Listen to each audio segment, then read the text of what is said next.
And welcome back to Kellen on the Mic, the only college basketball podcast that believes if LeBron went to college, he would have been a Kentucky Wildcat. I know a lot of people would say Ohio State, but no, we're going to go with Kentucky. Welcome back, and we are just over a week away from Selection Sunday, people. The tournament is right around the corner, and we are excited. So let's get going with the Forest Five. Run, Forrest, run! Run! First of all, we got back to Gonzaga versus the field. Both Baylor and Michigan stumbled this past week. Baylor had a tough loss, and then Michigan gets waxed by Illinois, who was without their Ayo Dosunmu. Baylor loses to Kansas. Kansas's best win of the year.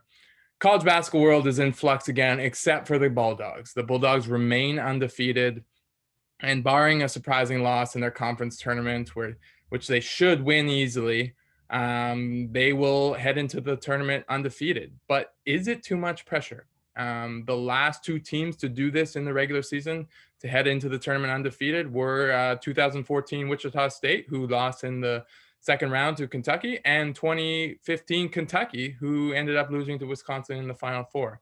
The last to do both have an undefeated regular season and an undefeated tournament. Can you get it?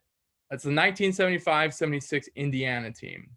So can Mark Few and the Bulldogs pull it off? Well, we'll be itching to find out, because they're going to be a number one seed. They're probably going to be the number one overall seed in the tournament, and there'll be lots of pressure on them, but they have the guys to pull it off. So that'll be a huge storyline heading into the tournament, and we're excited for that. Next up, we have Illinois, who is on the up and up. And I mentioned a little bit earlier, without their best player, Ayo Dosunmu, who I mentioned last week's show, is probably the second runner-up to Luka Garza for Player of the Year right now.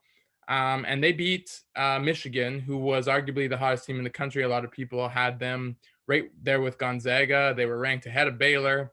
And then they beat them by 26 without Dosunmu. So another weird week in college basketball, but Illinois has basically put themselves in the driver's seat for the remaining number one seed. Like I mentioned last week, the top three are probably set in stone with Gonzaga, Baylor, and Michigan, but there's some room for another team to grab a number one seed, and Illinois is in the driver's seat right now, but that doesn't mean they get it for sure. They have a big game coming up with Ohio State this weekend, and the winner of that game could very well vault themselves into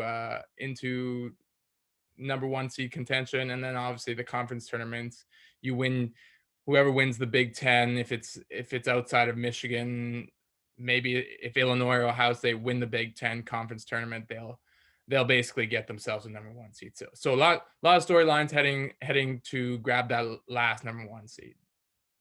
Next, we have to talk about injuries, because as in any sport, health heading into the final weeks of the season is just so paramount, and some teams catch bad breaks, and the team to catch that bad break this week was Villanova. They had a good win against 12-point win against Creighton, who was a ranked team, but it came at a cost, and that is star guard Colin Gillespie on senior night was lost for the season to a torn MCL. The senior guard was averaging 14 points and 4.6 assists. He's a key to that Villanova roster, and a Villanova roster that isn't that deep to begin with. Villanova would currently be a 3 seed on a lot of people's brackets, but their tournament chances just took a big hit, losing Gillespie for the season. Another point we got to get to is the NCAA purposely delaying the announcement on Oklahoma State's status for the playoffs? I think they are, and I think it's probably a good thing. Now, do I agree that Oklahoma State probably should be sanctioned? Probably, but at this point, I can kind of see what the NCAA is doing by continuing to delay the announcement on this issue and get Oklahoma State into the tournament. We need Cade in this tournament. Without some of the big names, we might not have Kentucky, we might not have Michigan State, we might not have Duke. We need arguably the number one pick in the 2021 NBA draft to be in the tournament. Fultz wasn't in the tournament the one year. Ben Simmons wasn't in the tournament the one year. It feels weird to not have the best player possibly in college basketball, not in the NCAA tournament. So basically, the NCAA guidelines say if there is no announcement made before the start of the Big 12 tournament, which starts this coming week, then Oklahoma State is eligible for the postseason. And it's looking more and more like they are not going to announce on that. And that, honestly, good for the ratings of the tournament, because Cade, look what he did last weekend. He had 40 points and 11 assists in Oklahoma State's win over Oklahoma on Saturday. And then they beat Oklahoma again on Monday. He did just get hurt in their game last night against Baylor, but it doesn't sound too serious. So hopefully he'll be ready to go, and Oklahoma State will be a formidable force in the tournament. Lastly, just to get you guys ready, we'll have a conference tournament preview episode on Wednesday, as most of the big conference tournaments kick off on Tuesday and Wednesday.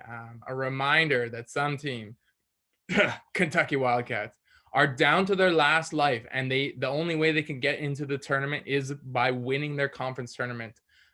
So there's a lot of bubble implications to these tourneys, as every year. A lot of bubble teams who lose early in their conference tournament will be watching these tournaments play out and hoping that teams like Kentucky, teams that are on the outside of the bubble right now with no shot of getting in as an at-large team, do not win their conference tournaments, because that takes a spot from some of these at-large teams that are right on the bubble. Some teams that are currently sweating out are teams like Michigan State and Duke. Michigan State, according to Joe Lunardi, would be one of the last 4 teams in, whereas Duke would be on the last 4 teams out as it stands right now. So a lot of fans will be sweating it out come this weekend. But let's get into some picks for the final. Some tournaments have started right now, but we're going to focus on the major tournaments. But there's going to be college basketball. There's college basketball all weekend, and we're heading into the prime time of the season. So we're going to start with Illinois -1. Now this is with DeSumo or not. Illinois is playing Ohio State, as I mentioned. We like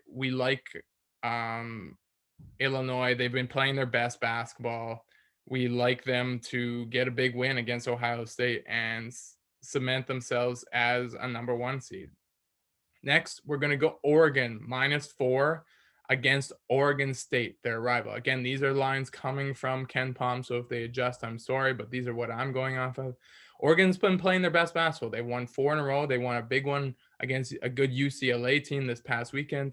They're finally getting their full team back together. They got 2 Canadians. We're going to ride with Oregon -4. And lastly, we're back on the Longhorns train. They just had a big win against Oklahoma this weekend. Shaka will want the boys to beat up on TCU before heading into the postseason.